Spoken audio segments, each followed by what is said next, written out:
Hey everybody, good evening, sofa squatters. Not squatters, but squatters. How's everybody doing tonight? I hope you're doing well. First and foremost, let's give our wonderful moderator, Emily, a warm welcome. Hello, Emily. I hope you've had a lovely Saturday. Thank you for all you do for the Sofa Squad and for being a pretty amazing person. Let me mute for the Okay, there we go. Also, drop a one in the comment section if you can hear me, so we make sure that everyone can hear and we're on the same page. Pretty please, I do appreciate it.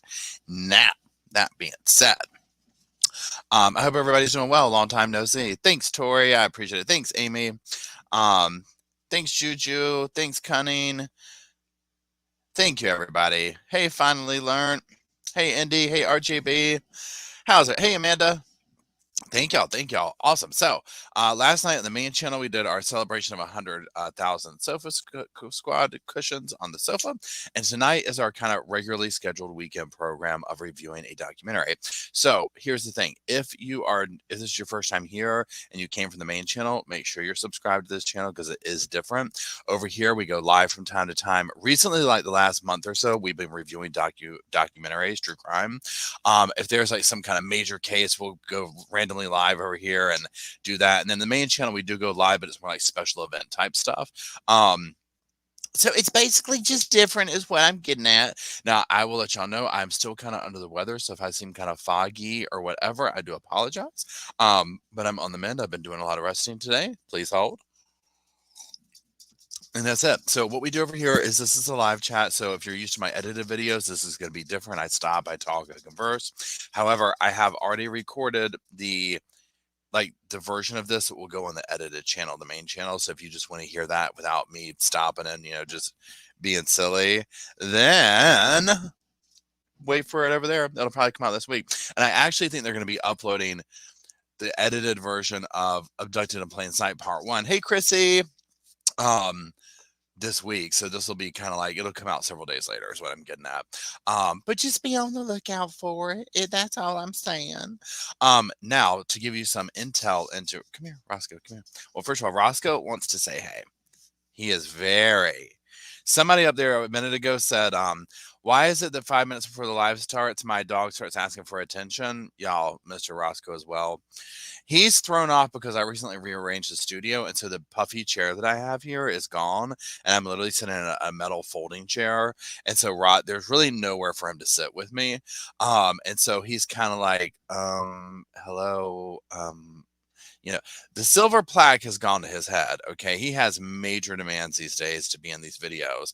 So him just having to sit in my lap with no like arm to nestle into, this is not Roscoe style. So he's all restless. Okay, run along, darling. So what we're going to be doing tonight is we're going to be talking about a follow-up documentary to Abducted in Plain Sight, the one that we talked about last week. So this is called A Friend of the Family, True Evil. So this is on Peacock. And again, it's like, I didn't want to know if you want to say an updated version, but it was just like a different viewpoint into it. So real quick, pardon me, what my opinion on it is this, just so you know, if you're not familiar with them. Essentially, you have to watch both of them. Abducted in Plain Sight is more of a deep dive. This one, however, gives little nuggets that they didn't put in the first one. But if you were to just watch the second one, you missed out on a whole bunch of information that is in the first one. So it's almost like a good follow-up. And I'll try and be aware to point out some of the like little extra nuggets that they put in here. That I was like, interesting. So just know that if you're familiar or if you are not familiar with this case and you're just coming to it, definitely watch both of them. But Abducted in Plain Sight is going to be like your true deep look into it. And this feels more a little bit superficial. So just know that. If you've watched both of them, if you're here for last week's live, some of this will seem redundant to you, but nonetheless, we're going to revisit it. Okay. So that being said, the way I do these, until we figure out a different way to do it. Okay. Okay. And Jenny just said, please discuss your thoughts about her laying on the bed. It happened on, oh my God. Yes. Yeah. Oh my God. And Cindy, excellent. Cindy says 30-second summary of the case. Yes. So we're going to come over here. So A friend of the family, true evil. This is, I'm going to read the little thing that it says here on the screen. A companion to Peacock's hit. Wait, I'm sorry. This is, well, let me read to you what this says. A companion to Peacock's hit limited drama series, A Friend of the Family 2022, further explores the story of Jan Broberg, who was kidnapped and essayed by a family friend, Robert Birchtold, nearly 50 years ago. So the very quick 30-second overview, that's what this is. Peacock did like a dramatized version of it, and then they came out with this, which like the documentary based on it, or responding to it. So this is about a family that Jan Broberg was the daughter who, let me turn this down, their neighbor, family friend, family church friend, all the things, took a liking to. He infiltrates the family. He exploits everyone in the family, her parents, her, to get to her. He kidnaps her twice. The story, we're going to go over it, but it's insane. One of the huge things with this case is when the people hear what the parents say and what they let go on, your mouth is kind of on the floor. Now, I will say that Jan and her family seem to have reconciled, gotten over that. And at the end of the day, most of my thoughts go towards Jan, because I consider her to be obviously a victim of B, but also at some point in time a victim of her parents' decision making, because it just probably wasn't the best thing for her. And so, that being said, they all love each other. It seems they've all reconciled. They're all together, and if that's what gets Jan through the day and she's happy, then so be it. However, that being said, your mouth is going to be on the floor several times when we go over this. I'm not gonna lie. You're just gonna be like, what? So just know that. Okay, please hold. Definitely, this is, if you look this phrase up, this whole series is next to it. Okay. So I'm just going to start from the beginning and read my notes and whatnot. So it's called A Friend of the Family, obviously. Jan and her family reconvene and she revisits the crime scenes. Now, this is one of the things that's, if you haven't watched this, if you watch it for one thing after watching the original, it is to see the actual crime scenes. And the crime scenes are, sadly, their home and Jan's bedroom. Some of the places where she was like, this is where he parked the RV. They go into a replica of the RV. So this part is it's worth the whole watch. Okay. Andrea Canning is the one who covers the story. She's the interviewer, the reporter. Jan says she didn't have the courage to be able to call it what it was for many years. And what she's referring to is what he did to her, B. And this is just in the very beginning where they're zipping through stuff. Also, if you haven't seen me do one of these, or just a reminder, I literally just make notes as the documentary goes when I do these. So the same way that they jump from like person and narrative to narrative, so will my notes along the way. So just know that. Okay. So Jan said that she felt robbed of a lot of life. I completely get it. She talks about how safe and wonderful their neighborhood and area was, and it does seem to be that way. Remember, this is back in the 70s. These are completely different times. It was just a very different time back then. The family, meaning Jan and her family, is just current times, is at a round table talking about how close-knit and tight they were as a family. Now, I'm just going to say this because I'm curious if any of y'all have looked into it or if you know more. Jan's son is there, but there seems to be, and they said something towards the end. I don't think I have the note on it. There was something that went down, almost like, I can't tell if they had a falling out at one point, but there was a certain vibe there, even though they were all together and whatnot. Like, he wasn't sitting next to her. We'll get to some of the stuff that took place, but it made me wonder if maybe somebody else raised him for many years. I don't know, but I'm curious to know if you know as well. Anyways, we'll get to that. Okay. Also, let's just get this straight.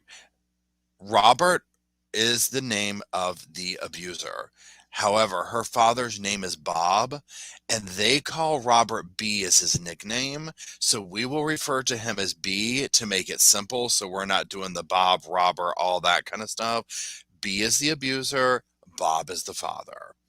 That being said, if you know me, you already know that I'm going to mess that up at some point. You know what I'm saying? But just, that's the intention. Okay. So here we go. B bought the local furniture store and moved his family there. Everyone talks very highly of him and the family, right? He comes in, he just smooth talks this entire town, right?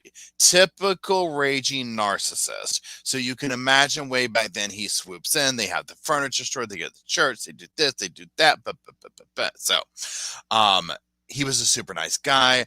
The sister talks, so Jan's sister talks about dividing the room, how they all got to help put the wall up. Now we will revisit the part about the wall because they show the room, which blew my mind. But they talk about how this is like a whole family thing where he came down there. Don't you want to have your own privacy? And kind of got everyone involved in it. Again, it's very odd to me to see someone outside of the family. I was going to say immediate family, but even that, it's just not a family member who was able to swoon this family to such a degree, because even, I'm sorry, but the whole thing of a strange man working the family over enough to come build a wall in your daughter's room and pulling the whole family into it is very odd to me. It's very odd to me. So that being said, let's keep going. Okay. So he didn't go from 0 to 100. It was a slow burn, they said. And I can understand this. He's grooming the parents, the kids, the town, everybody, right? He always had something going on that allowed all the families to be together, they said. So, and what I mean by that is he had 5 kids, a wife. He had his own family, right? They had their own family. So he was always doing this stuff to be like, well, let's all do this. Let's all do this. Let's all do this. So he was always doing this and kind of working everybody over. Okay. Now, where do we go? He was always full of compliments for Jan. He was always building her up. This was very huge because they all talked about how he was gassing her up. He was like her cheerleader. Jan can do this. She can do that. Mary Ann says he had a winning personality and she fell for him. Now, we'll get more into that here in a little bit. Jan says B made best friends with her dad. Okay, now we're just going to go, we're coming in hot. I know we're the first few minutes in here, but they literally discuss this right off the bat. Okay, so they don't go into it in depth in this, but this is what they're referring to. So B basically finesses Marianne, the wife, and Bob, the husband. He forms an affair with Marianne over time. He forms an affair with Bob over time. So in the beginning, when Bob will actually talk about it, and God bless him, he's no longer with us. So there's that. But he talks about how basically B was like, manipulated him into relieving him in the car by hand. If do the math on that. And he's like, I was ashamed of it, this and that, and so this is what they're talking about at the round table. So Jan says that B made best friends with her dad, and the family's talking about when the dad gave him the relief. That's what they refer to it. He's like, so against my better judgment, I reached over and gave him the relief. And you're just like, what? So in the interview, it was like, why would he do that? And the grandson is like, well, his best friend's like literally sitting there begging him to do it. And the dad never forgave himself. Now, this is the part here that I was like, okay, I would bet 2 things on this. First of all, they make it sound like he only did this one thing in the car and but I have a feeling they probably, and I don't know this for fact, so this is, you know what I'm saying? I have a feeling this probably occurred several times, because when B was going to threaten him with the lawsuit or expose him and all this type of stuff, he referred to it as a homosexual affair. And so it leads me to think it wasn't just like one little, quickie in the car. It probably went on. Also, the whole thing about like, oh, dad would never have done this, whatever. I mean, the dad kind of gave the energy like he might go both ways, or you know what I'm saying, like be into dudes or something like that. And I'm sure that B saw this and knew this was a way to exploit the family, as he did, and threatened all this kind of stuff or whatever. So with the whole thing of like, oh, his best friend was begging him, I'm like, that probably when it convinced a lot of guys to do that to their best guy friend, right? But you never know. But I mean, that's not how that works. So you know there's that. So this is the part where some of the things that you see, especially when the family comes together, you can kind of tell that there's this collective, we have to go with this to preserve the relationship, if that makes sense. Because if we say this over here, what are the implications of that? You know what I'm saying? It's easier to say dad was manipulated into a quickie in the car one time as opposed to this just kept going on. But again, I don't know if that happened, if it kept going on. It's just my 2 cents. So anyways, there's that. Jan recounts the first time he violated her. It was on a spend the night at B's house on the trampoline. Now, side note, this is one of those things where we get a little bit more information about the situation that was discussed in part one. Okay. She talks about waking up, her panties are missing, her thing that girls wear, like the nightgown, is like all scrunched up or whatever. And B's like outside next to her on the she's in a sleeping bag. And basically the situation goes down where, she goes to get the wife, and the wife's like, what happened? And B talks his way out of it. Now, in the first one, they don't talk about that part. They just say it was over there. They're on the trampoline and whatnot. Well, in this one, they go a little bit further, saying that, obviously she gets up, she's upset. Gail, consults her. It's like, oh, it's okay, honey. Do you have a nightmare? B's like, I wasn't touching her. I was trying to like put her back in the thing or whatever. So it's just a little bit more of that information of, okay, so there was this level of like, huh, what's he doing?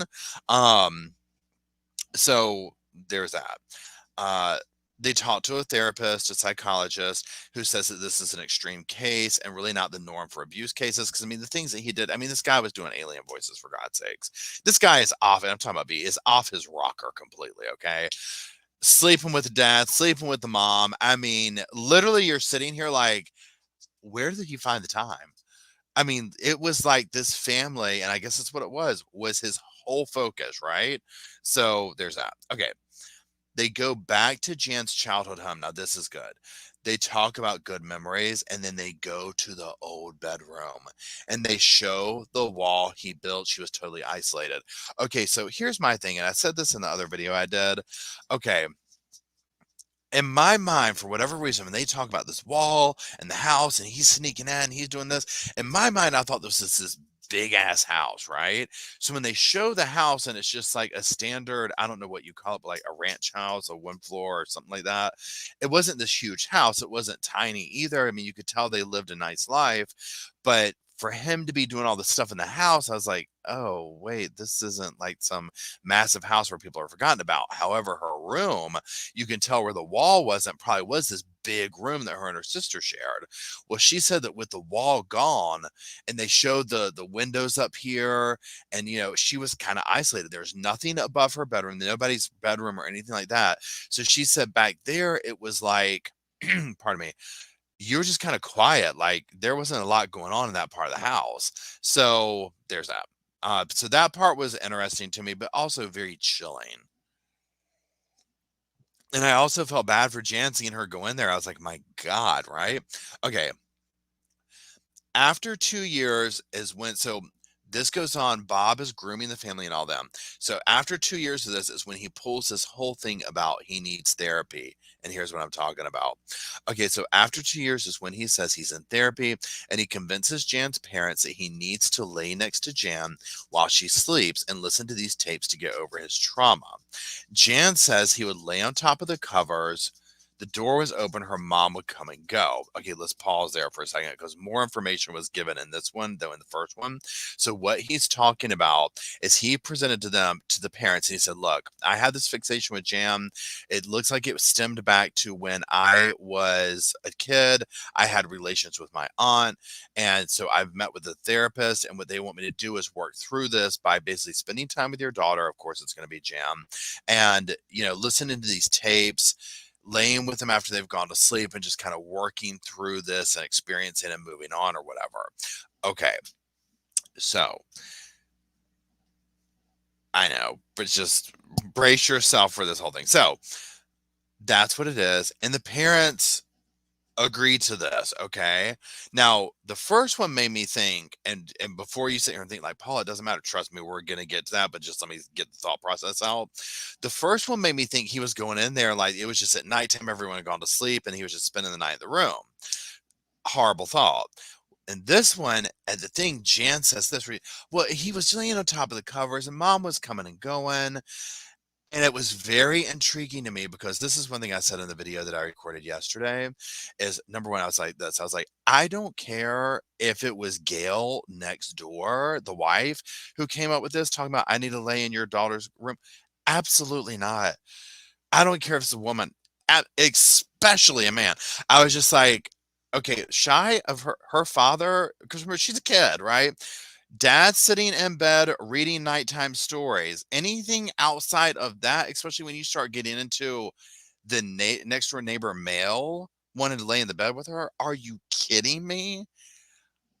Absolutely not. Okay. And again, that's where I was like, I don't care if it was female. There's no stranger like that in that scenario. No, no. This is so wrong. And then where Jan and I felt bad listening to her, she was like, well, he was laying on top of the covers. And I was like, this is what it's almost like. And again, however she has found her happiness is all that matters. But it was almost like she was in that thing of making an excuse up for her parents, because it's almost like you almost have to maintain the friendship. You know what I'm saying? Like, well, mom was coming and going and he was on top of the thing. And like, that still is absolutely not right, because we see what the motivation was. Anybody wanted to do that with your kid, that's not normal. You know, and we know now the therapist had been not disbarred, but had their license yanked. The therapist was probably a pervert too. You know what I'm saying? Who was like doing the same kind of stuff, right? So I ached for Jan when she kinda made an excuse up over it. You know what I'm saying? Where I was just like, you know, and again, they edit, they do stuff like this, we don't know. But even just hearing that, where I was like, but he was still giving you these pills and he was still violating you. It's like, even if your mom had the ability to come and go and the doors open, I mean, anything can happen in a split second, right? So I felt so bad because it was just like in the first one, like, well, I mean, you know, it's part of his therapy. And I'm like, what about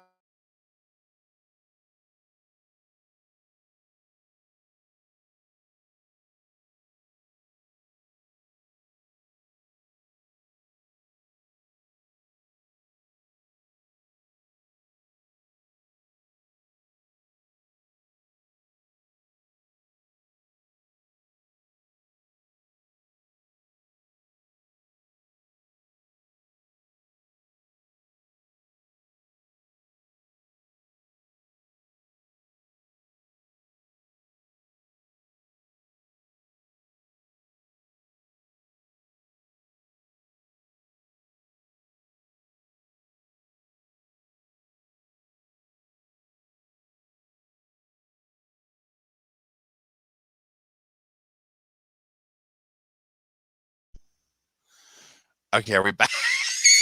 Are we back? Can y'all hear me?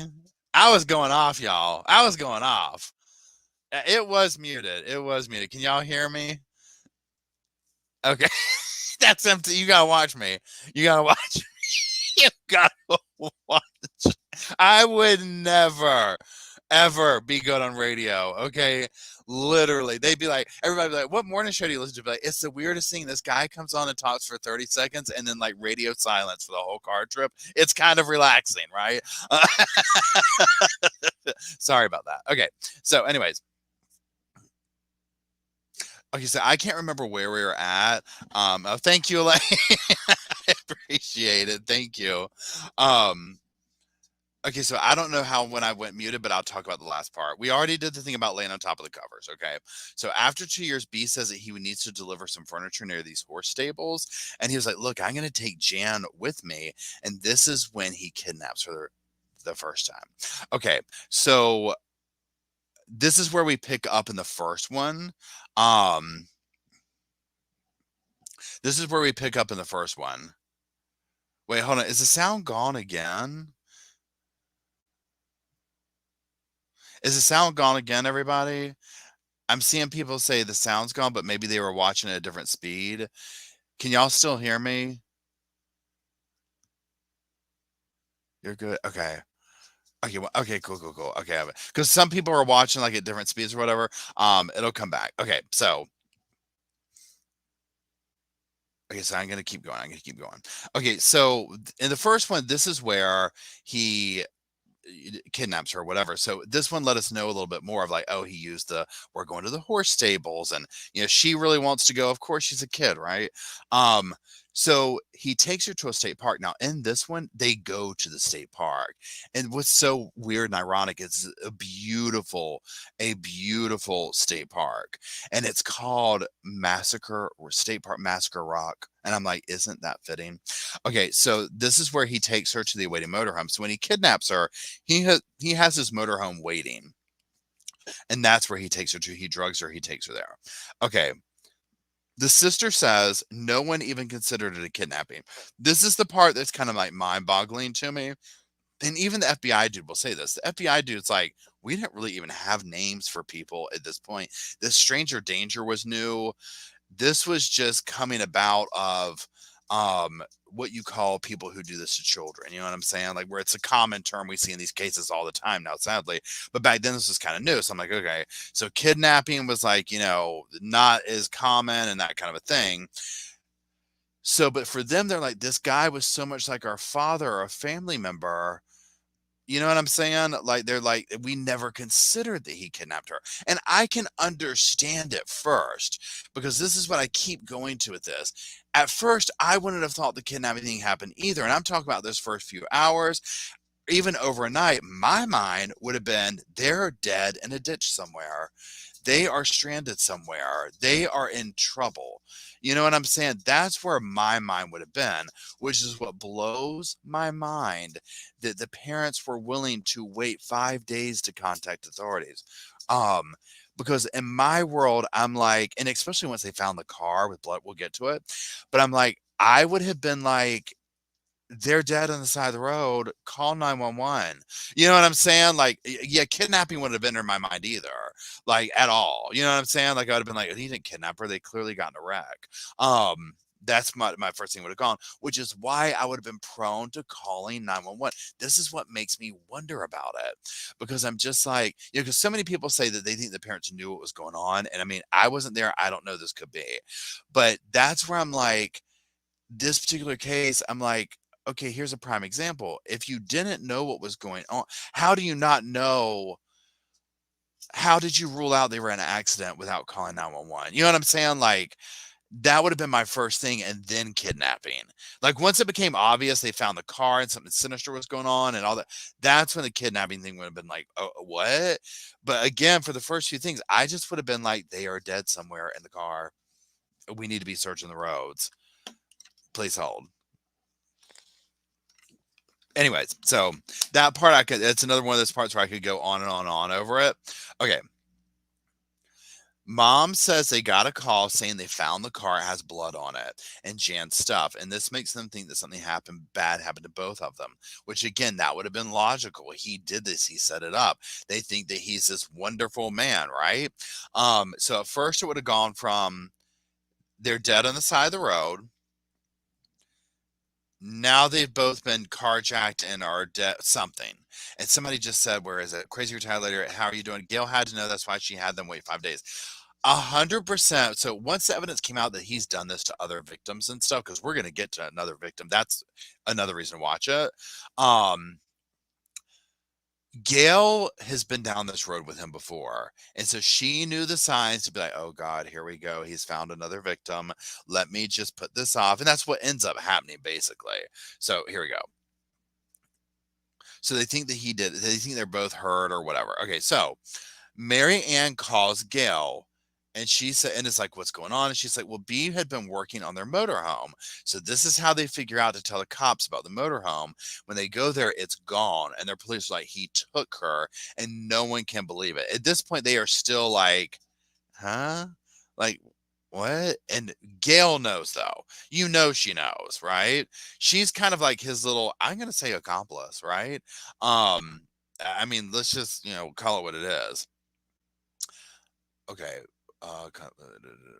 Okay. So no one can believe it. Mom calls Gail and she's like, I don't believe he would do this. He has 5 kids and a wife. This is Gail. Gail begs them not to call the police, and the parents don't want it to hit the media. Now, this right here is the part, y'all. 'Cause, like, what? And Gail knows, though. You know she knows, right? She's kind of like his little, I'm going to say accomplice, right? But again, for the first few things, I just would have been like, they're dead somewhere in the car. They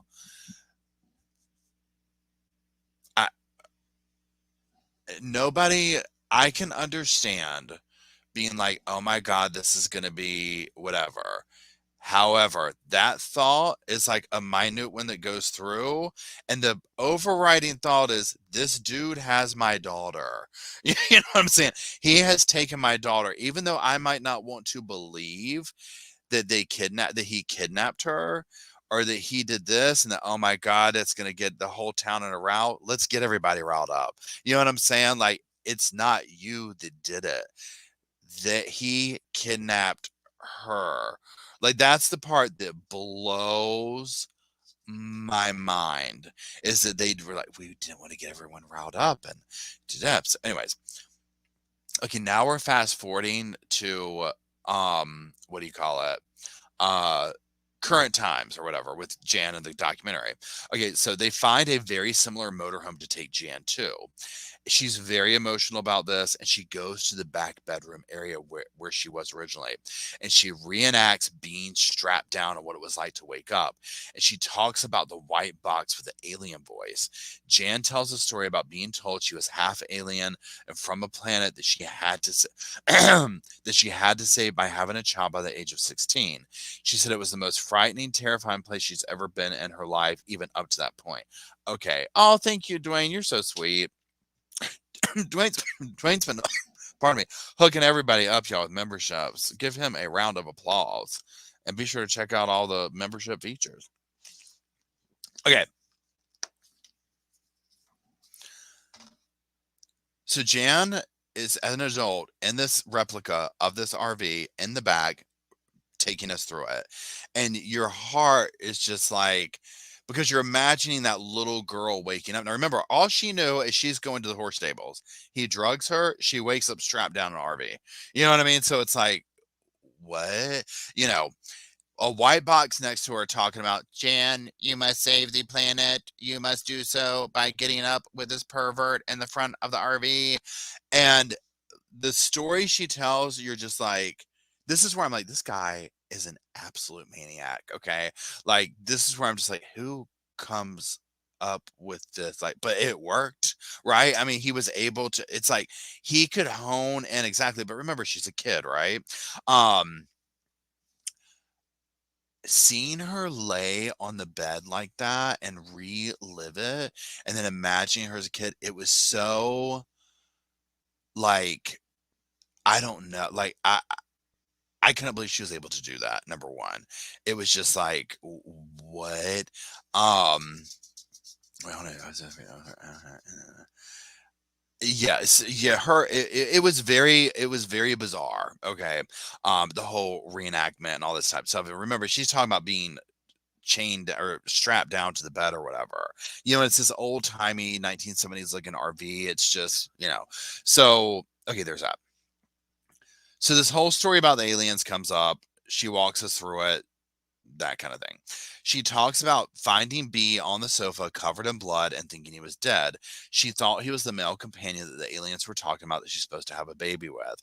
If they didn't do this, horrible things would happen to her family. So again, she just is talking about how she wakes up, these aliens are saying you got to go have a baby with whoever's up front. Of course, it turns out to be B. Remember how I said that the car was found with blood and stuff on it? Well, he hurt himself to make it look like this. I mean, he played his cards right. Well, then he's still playing this on the couch where he's getting up, and you know, he's like, what happened? Oh, I don't know. I just remember in the car and some aliens got us, you know. And then she's like, he acted like upset that he was going to have the baby with me. I mean, of course he was, right? But it's just so gross and icky. I mean, it's so, I mean, because you could just almost like see him doing it. You know what I'm saying? Like oh God, Jan, this really sucks. I mean, ugh, okay. So, and yeah, he's basically told her, look, horrible things, your family's going to evaporate. They're going to die. Hold on one second.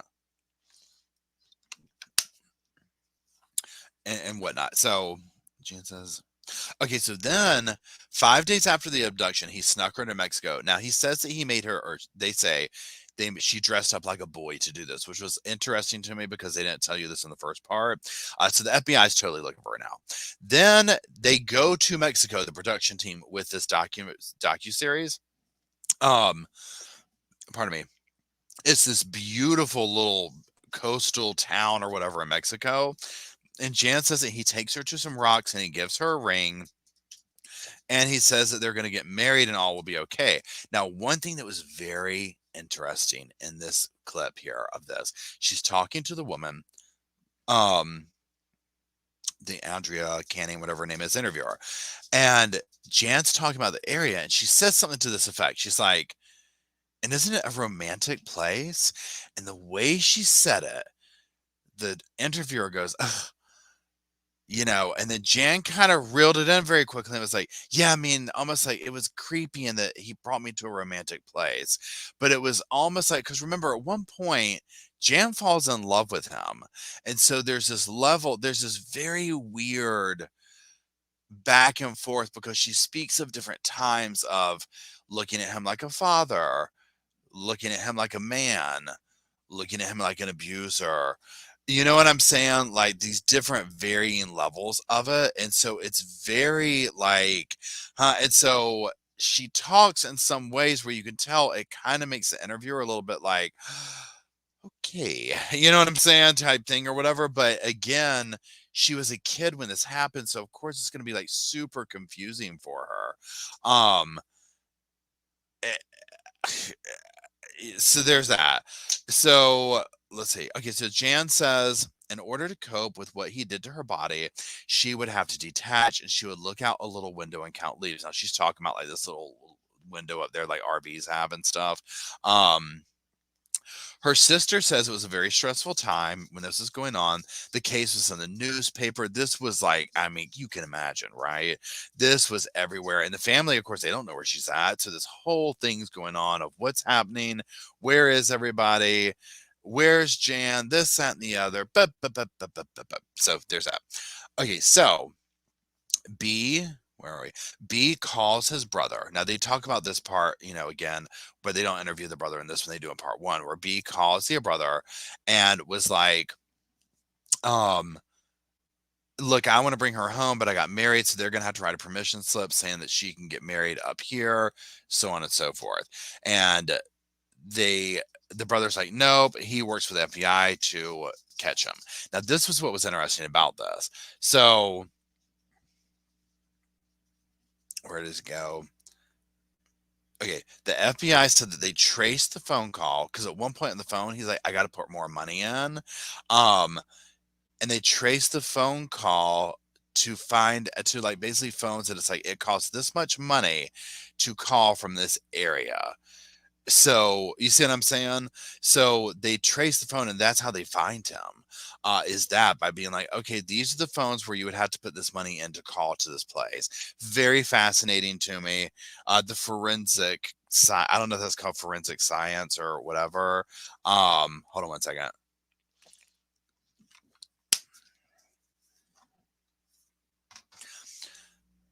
Jan says it was really early and the Mexican police raid their motorhome and take them. She says so they put her in custody and you know what I'm saying, they take her and him and they put him in custody, but they put her in like this little room. And eventually he bribes one of the guards and the guard takes pardon me, down to him. And he tells her like all these things that you can't say. And he's also like, if you talk to boys or any other man, bad things will happen. So she's seared in her mind that number one, she can't talk to other dudes on any level. Number two, if you do this, that, and the other, you can't tell them about the pills. You can't tell them about the aliens. You can't tell them about the whole relationship, right? So this is seared in her mind that she'll carry with her for years. Okay.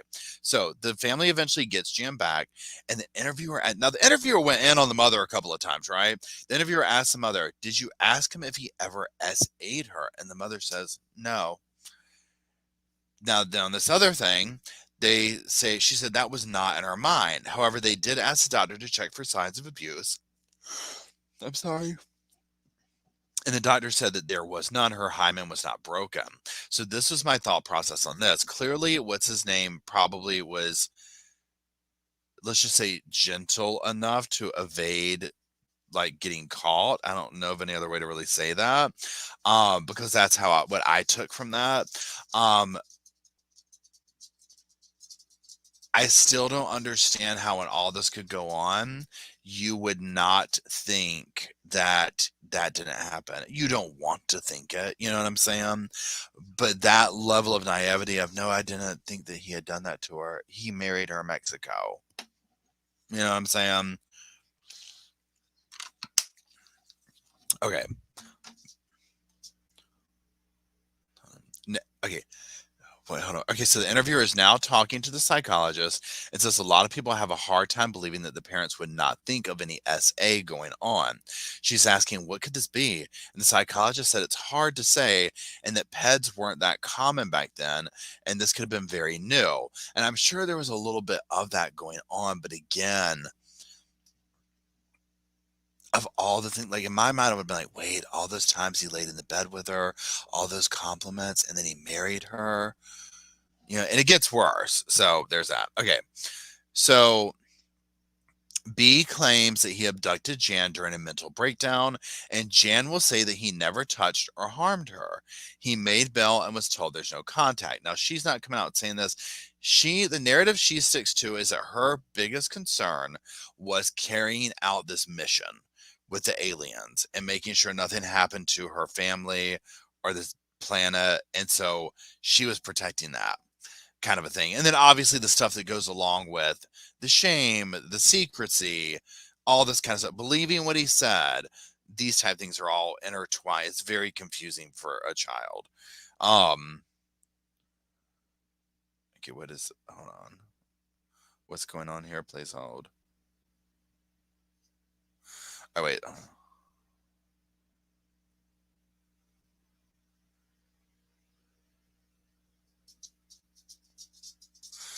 Okay. Then Jan says, okay, so he makes bail. They say no contact. They don't stick to this. Roscoe, honey. Jan says she was so convinced of this alien story that she was still willing to meet up with him because she needed to complete the mission because in her mind she wasn't pregnant yet with the alien baby. Now, I have gone back and forth with this narrative that Jan talks about because I'm listening to an adult say this, but it's also a kid, you know what I'm saying, that it was going on with. So I don't know what to say about that because it's so out there that I just I don't know. So the sisters talk, and this gets me right here, but we see this so often. Okay, the sisters talk and say the whole community loved B and pressured them not to press charges. I mean, my God, throw the whole community away. It's like, but that's what these people do. Like, remember that dude, the BTK, who was like the what do you call the dudes who do Boy Scout leaders and stuff like that, where they have these whole people snowed like into thinking they're just these wonderful human beings, right? um so that part I'm just like, seriously? Now we already know Gail was like, you know, don't do it or whatever. Anyways, he only spends 15 days in jail over this. Okay, this is the part that wrecks me about this whole case. But he does get divorced, and then he continues to terrorize Jan back in her room. Now, this part to me is bizarre. Remember, I was talking about how earlier I said the house is kind of small, and you know what I'm saying? It's like, how did he sneak in all this? Well, this is what we're getting to right here. Okay, so it says, hold on, where we go? 15. She discovers the alien box in her room again, and the alien voices start talking to her again. And always soon after, he will appear. At this time, he was sneaking in the house without her parents knowing. By this time, the father was over him. The dad was like, "This, no, absolutely not." And wait, but this is when he began to target Marianne, the mother, to start an affair with her to be able to get closer to Jan. So first of all, pause before I go to the next thing. So he's able to sneak in the house, get past them somehow, do the alien box. The math isn't mathing for me on that. Okay. I don't know. I wasn't in the house. You know what I'm saying? I can't say. Um, it's very weird to me though how he could get past a house full of people, knowing what we know had already happened. Okay, so anyways, he said, wait, hold on, he would appear, but this is when he began. Okay, target the mother. Then Okay, then the interviewer will say so current times at the table, the whole family sitting around, the interviewer will turn to the mom and go, well, the father was on track by saying like stay away and whatever, and that B was dead to y'all, but you're still willing to enter into a relationship with him. And the mom's like, he called me every day apologizing, saying he had a mental breakdown and that he never Jan. And I'm like, okay, like the fact, here's my thing, that you're even on the phone listening to it. I'm like, no. And remind me to get to this because you know what it reminds me of is Bridges of Madison County. If you follow me on Insta, I posted that. Roscoe and I watched that today, and I am sitting there blubbering. Okay, all after that, it's such a love story, right? But that's to me when I'm listening to Marianne talk, I'm like, this dude woke something up in her, right? And apparently Bob too at one point, but especially Marianne, because I'm just like, the fact that you would even be on the phone listening to him apologize, why? You know what I mean? Like, we're done, honey. You kidnapped my daughter. We got her back. End of story. Okay. So one day, B's ex-wife calls Mary Ann and says, I really want to see you. I haven't seen you in so long. Come on over. And so she goes over, and when she gets there, B is there visiting. How interesting that Gail would call her and set that up, right? B's over their house visiting, but she didn't know that. And he's like, look, baby, I love you. I've always loved you. I want you to be my woman. And so he tells her that, he's in love with her. He wants to be with her. And they start talking. He's like talking about how much he misses her. So anyways, he's like, baby, I want you to come by the trailer park and see where I live with this RV. Okay. And so they talk, and she ends up at one point going over there to see where he lives. And they're talking and they're laughing about times past and whatnot. And they end up sleeping together. Now, she says things went too far. And I put here, this seems to be a different story than what she told in the original documentary. And this is when they sleep together. Now, before we get into what the interviewer said to her, here is my thing. If you watch the original one, she's like, he was calling up and she's like, why did you marry her? Why did you marry her? And he's like, look, baby, come on over to the trailer. I'll tell you why I married her and why I did it all, but you need to come on over to the trailer. And so she's like, so I went over there to get answers, and then he finessed me and I ended up sleeping with him. This makes it sound more like she goes over to the neighbors, and I'm sure they editing and all that, right? Like, I'm not there. I don't know how it all played out. She goes over there, B's over there. It sounds like Gail set it up, and he's like, hey, baby, it's been a long time, baby. Come on, baby. Come on down to the trailer. And so she goes down there, and they're talking about like laughing and joking and all this kind of stuff. And it's almost like he told me my hair was pretty, and next thing I know, I was under him. You know what I'm saying? Like, again, I'm like, in the RV, did he kidnap your daughter? Why did we even go over this? Here's the answer. She goes over to Gail's. First of all, why even go? Secondly, you go over there and he's there. Okay, thanks, bye. This is the part that I don't get, okay? I don't get this. Anyways, the interviewer, so when she says all this, the interviewer says, how could you be intimate with him after he did what he did to your daughter? And she says that B told her, basically, B's like this. He's like, has Jan talked about any of this stuff to you? And she's like, no, talk about the SA. And he's like, because it never happened. And so that's kind of like what she's saying to the reporter, like, I didn't think that he had slept with her. Like, it makes it okay, like, because that hadn't happened. And then the reporter says, but he still took your daughter.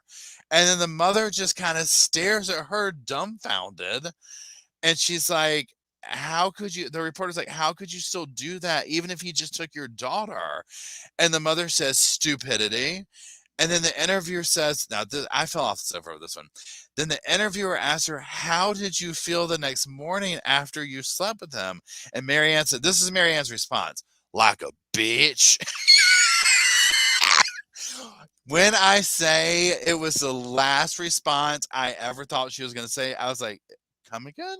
Like, did you just say you felt like a bitch? And she said it just like a bitch. And she talked like a damn, she said it like a truck driver would. I was like, what? Okay. So then she's like, I felt like a piece of trash. I felt like an absolute piece of trash. The interview, I loved that the interviewer pressed her on this. Okay.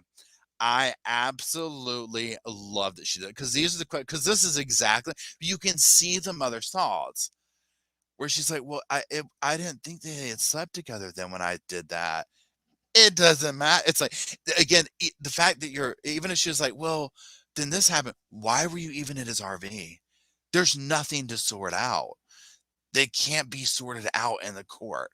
That's where we're at with this. Okay. I get that it's their mother, though. You only have one mother.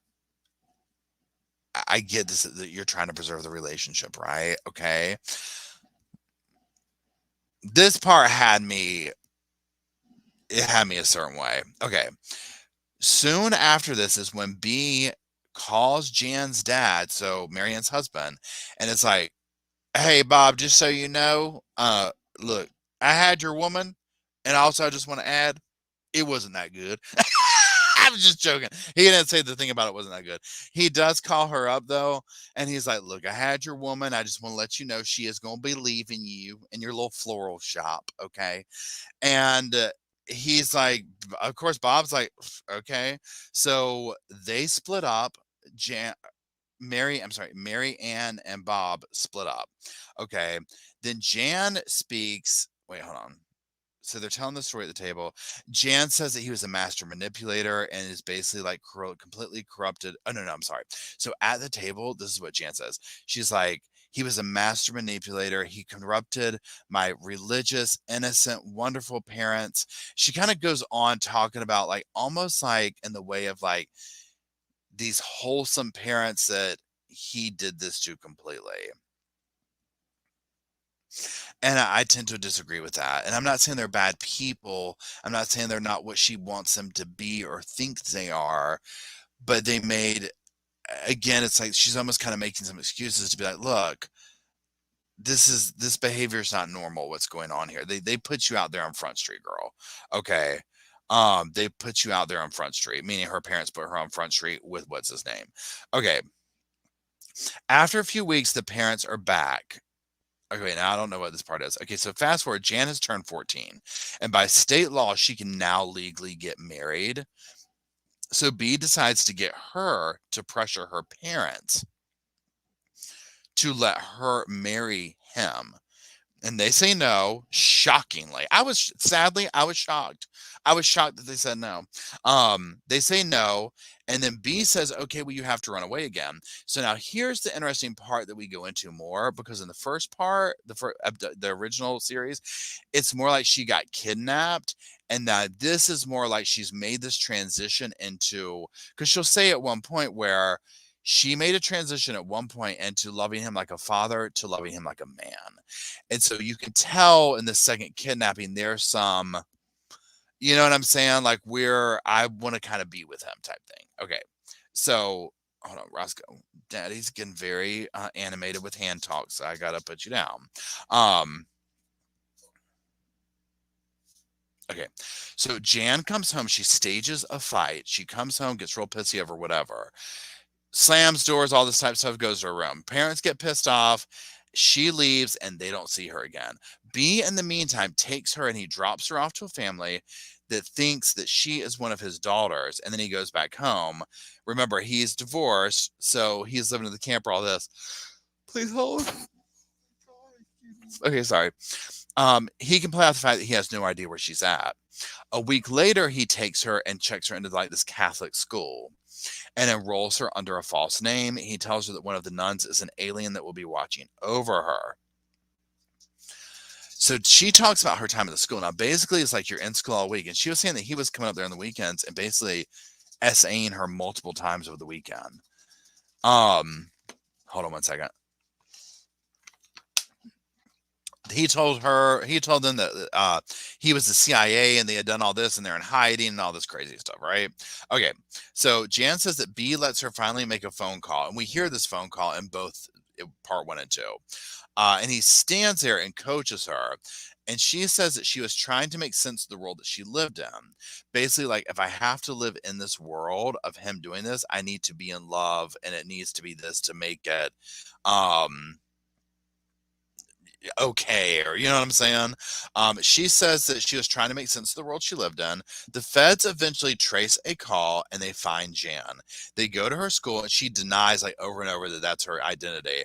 And she's like, they were showing me my family pictures, and I was like, I do not know her. And then finally, of course, she has to be like, okay, I kind of forgot, but that is me. And they find out it's her. They send her home, and her family's like, her sister's like, she walked in the door, did not say one word to us, and went straight to her room. And she was basically like a hollow human being from there on out. Okay, her sister. Okay, now this is the other part. Her sister then talks about finding all the letters about the aliens, and they confront her about this. Now, I'm gonna say this now because we'll revisit it maybe in a couple of well, we're getting close to then, but I'll say it now and we'll revisit it or whatever. Okay, so they find these letters. They're doing something in the room. They find this crunchy stuff, and it's all the information about the aliens and like this whole world that's been created. Oh, thank you, Chrissy. I appreciate it. I'm glad that you could be here both nights in a row. Thank you. Um, this whole world, right? What I'm getting at is this. So the sister's talking about it, and she's like, this is more like, what's going on, Jan? You naturally assume that what she means is that the family does. But here in a minute, when they talk about the books and you realize that nobody knew what really went on until years later when this book came out, I'm like, okay, what? Like, what? You know what I'm saying? So just keep that in mind. Okay. Well, and here we go. So here goes. B is sentenced to a mental institution for 6 months. He gets out. He keeps in contact with her through sneaking letters and phone calls. Finally, the family finds out about the aliens and the abuse, and Jan begins to realize that the alien story is false. Jan tests this out by she goes to the dance with a boy. Some boy asks her to a dance, and she's like, sure, I'll go. And she's thinking, surely my family will be dead or something horrible is going to happen. But it never happens. And that's when she starts to be like, well, wait a minute. Maybe the alien stuff isn't real. And then she turns 16 and she doesn't have a baby and her family's not evaporated. And she's like, oh, that was not real. Okay. Now here's where we get Mary, and y'all help me. If you watch this, help me, because maybe did I get something wrong here in the timeline? Mary Ann self-publishes a book in 2003. Her husband was pissed, Bob, because she put some pretty embarrassing stuff in there about him. God bless his soul. He's not here. At this point, Jan has still not told her mom that he assaulted her. Now, also, what I think is interesting is that the mom is like, I wanted to write this book so that they knew everything. And it finally made me realize this, where I was like, oh, wait, we're getting all this information all at one time about like she slept with him and he did this and he did that. But all of this has been kept from one another. And so then the book comes out and then this happens. And then they all are like, oh, well, mom, he did SA me. And the mom's like, oh, well, guess what? I was banging him too. And your dad was, doing a couple of little things in the back alley in the car. You know what I'm saying? And I'm like, I thought this was already common knowledge. Like, y'all continued years and years, but I guess maybe that's just a cycle of the abuse, the secrecy, the shame on multiple levels. Not only the shame of I have been victimized in this way, speaking for Jan, not that it's my place to speak for her, but you know what I'm saying. And then shame of all the shame that would go with being a victim of the situation, right? Then you look at the parents, the shame of so many things, right? Putting our daughter out there, sleeping with a dude, doing what the dad did, you know what I'm saying? Letting it happen multiple times. I mean, I could go on. So there's all these levels of shame driving so much in this case. It's like It's exhausting. Okay, so Jan does a speaking engagement and he starts showing up at them and he's basically saying that this is a lie, the alien things is like totally like fake and all this type of stuff. They go to court, she faces him and she tells him everything she ever wanted to tell him. And he does admit, because at one point, well, we'll get to it. He says that his life has been hell since the book came out, and during this time, she discovers another victim named Heidi.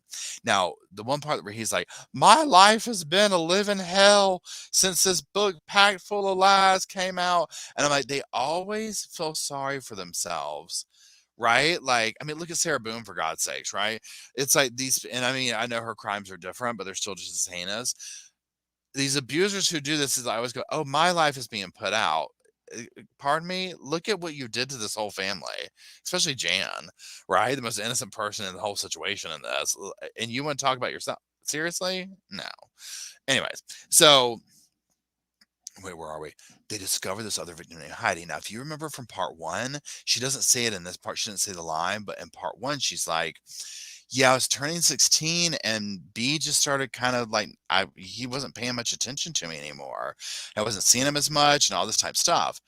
That's because he met the next victim.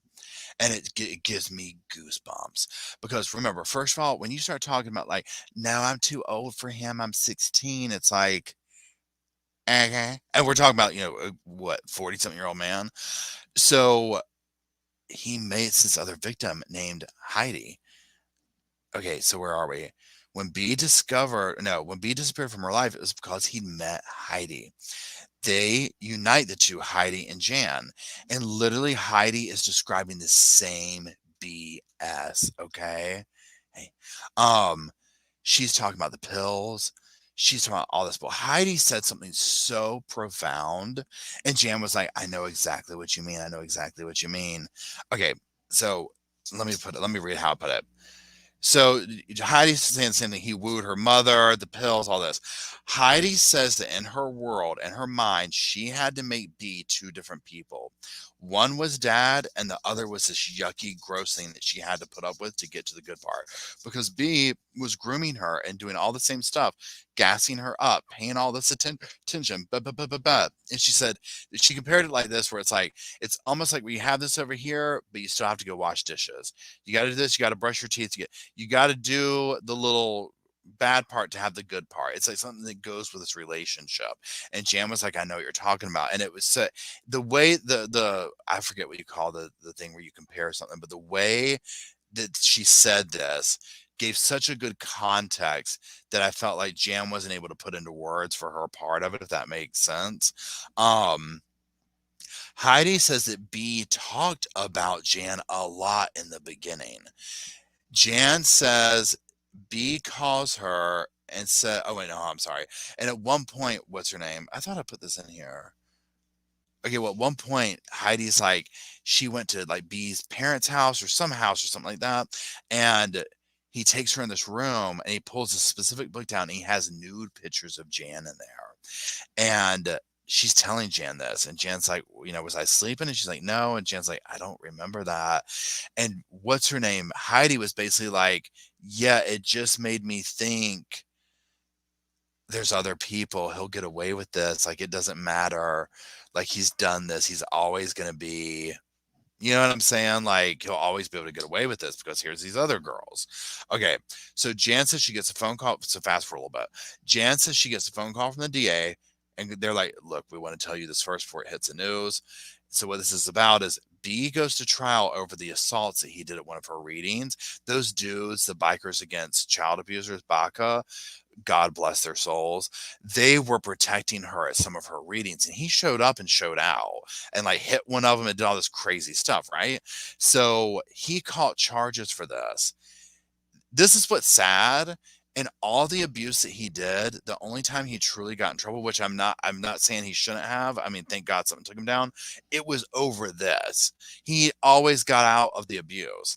So he gets found guilty and they give him a week to come back. I was like, this is why they don't do this anymore. It has to be, amongst other reasons. So he drives out to a campground and he takes a bottle of pills and he kills himself and he gets out of it. And I'm like, After all this, after all that, he didn't get his day of prison justice, right? I was like, no. So Jan has started a foundation. It's called the Jan Broberg Foundation. That was it, right? Okay, now hold on one second.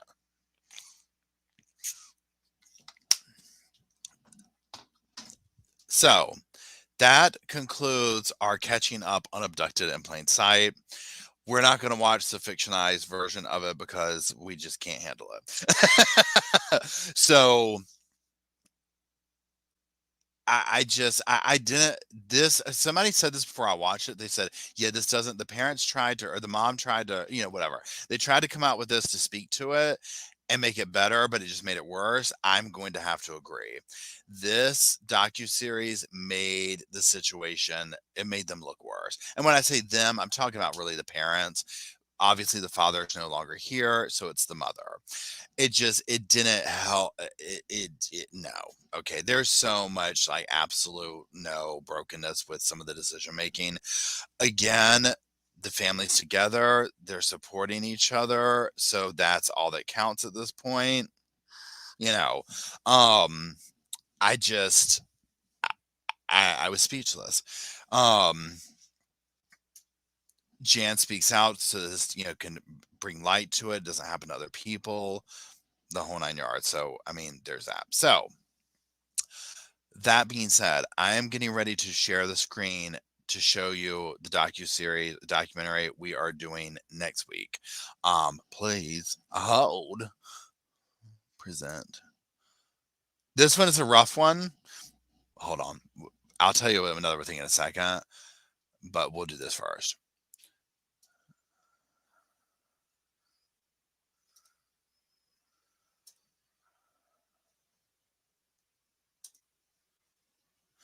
Okay, so y'all see the same thing I do. So we are going to be reviewing Goodnight Sugar Babe, The Killing of Vera Jo Wrigley. I'm probably butchering her name. I'm sorry. I will get it before we do the next thing. So this, I found it on Apple TV, but somebody said it was on YouTube, but I couldn't find it. Says the discovery of the mutilated body of a mentally challenged young mother begins a journey into madness. It is so unbelievable. The mastermind behind the crime ultimately got away with the murder. This sounds absolutely, everyone's telling me because it's a bad one.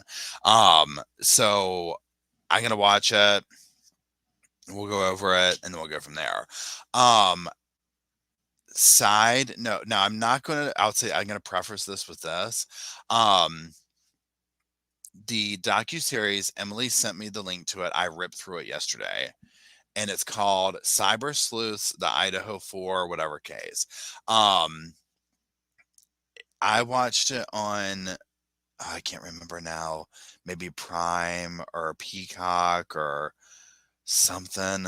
But it's basically following some creators, TikTok creators, people like that, who kind of go down the rabbit hole in all these cases. Very interesting. I don't really want to do a video on it because it would essentially have me talking about other creators, if that makes sense. So I don't really want to like go down that rabbit hole, if that makes it. Paramount, thank you, Emily. But it is very entertaining. Okay, so I highly suggest watching it. But we just won't be talking about it. Because it really kind of paints a light of just how things can go wrong when people start pointing fingers and stuff like that. So anyways, what we are going to do is we are going to do the Sugar Babe thing next week. So I hope that everybody has a wonderful week ahead. I am gonna sign off because I'm getting ready to go to bed and sleep.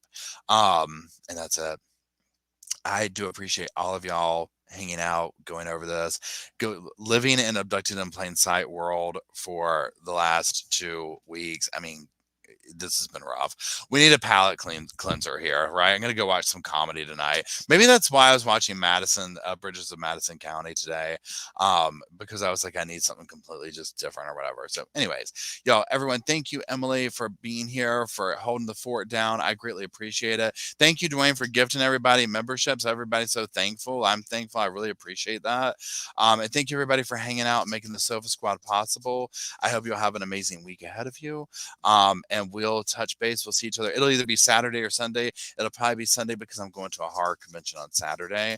But we'll make it happen next week and we'll be in touch. We'll have a few videos coming out next week as well on the Kansas City 3 and other things like that. So just be tuned. Anyways, I love you, Sofa Squad. I appreciate everybody here. Y'all have a lovely, lovely evening, and I shall talk to you soon. Good night.